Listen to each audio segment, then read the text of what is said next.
dan masyarakat yang mampu yang harus turun tangan. Kalau tidak, tetap saja mereka seperti itu, dan kecenderungannya yang miskin akan makin miskin, yang kaya akan makin kaya. Itu terjadi di mana saja kalau tidak ada intervensi dari pemerintah. Itulah diperlukan intervensi dari pemerintah berpihak kepada mereka. Ini namanya affirmative action, ya. Jadi berpihak kepada kelompok tertentu untuk kita dibalik kepada orang miskin. Diambil anak-anaknya, disekolahkan, diberikan beasiswa, kesehatan juga dibantu. Ya, cuman tadi seperti disampaikan oleh Ibu Mahadewi, Kepala UPT JKBM, kita memang ada batasan ini undang-undang BPJS ini, bahwa 2017 itu semua Jamkesda harus terintegrasi dengan Jaminan Kesehatan Nasional. Ini undang-undang. Saya juga ya takut melanggar undang-undang. Ya, oleh karena itu kita sedang berpikir sekarang bagaimana caranya untuk masyarakat yang tidak mampu tapi tidak mendapat BPJS yang dibayarin oleh pemerintah tetap bisa dibantu pelayanan kesehatannya. Kalau bagi yang sudah mampu silakan bayar sendiri, iuran BPJS-nya bayar sendiri. Tapi bagi yang tidak mampu tapi tidak masuk dalam daftar penerima iuran dari pemerintah, ini yang jadi masalah. Ternyata masih ada yang begitu. Dan inilah yang harus kita pikirkan. Saya minta kepada Sekda dan Diskes untuk mengundang Diskes kabupaten, kota untuk kita membicarakan ini. Bagaimana rakyat Bali, rakyat para bupati itu dan wali kota juga tetap terjamin kesehatannya bagi yang tidak mampu bayar iuran, karena iurannya mahal ini, sekitar 20.000 per orang per bulan. 20.000 kalau berlima di situ berarti harus bayar 100.000 per bulan.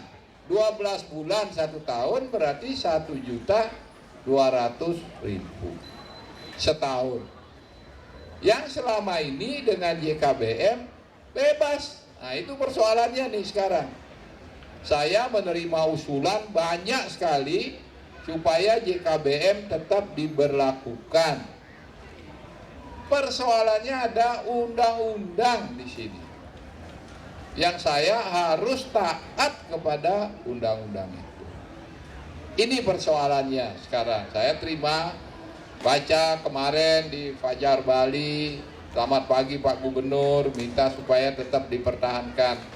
Saya pergi ke rumah sakit, bunyinya juga begitu. Ketemu masyarakat, minta supaya JKBM terus.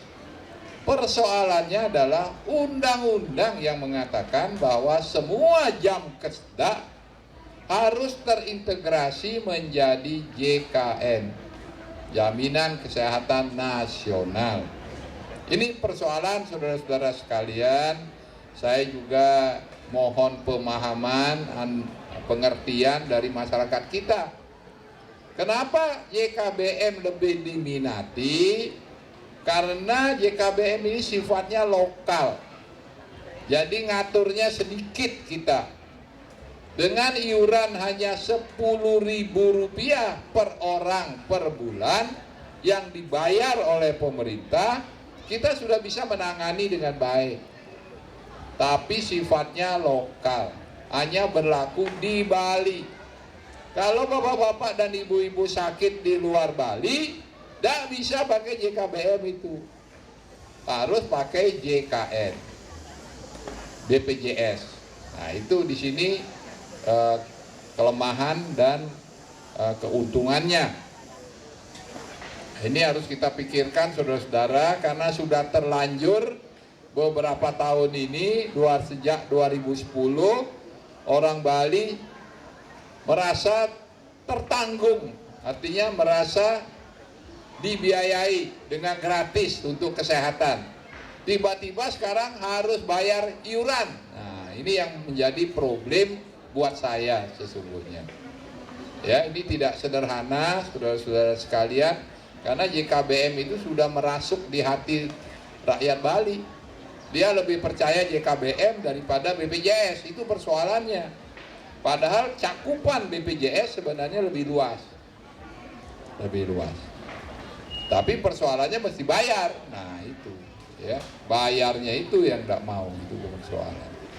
Jadi itulah saudara-saudara sekalian beberapa hal. Kali lagi saya menyampaikan terima kasih kepada para hadirin yang mendengarkan ini, dan mari kita dari hati ke hati menyampaikan berbagai masalah, mudah-mudahan dipahami dengan sebaik-baiknya. Ampura yang titiang, yening wenten saneten manut ring kayun iderane sareng sami, titiang nuna tampura, titiang jagi mohon diri karena harus ada acara lain yang harus saya hadiri sebentar lagi. Titiang puputang untuk para mesanti, Om Santi Santi Santi Om.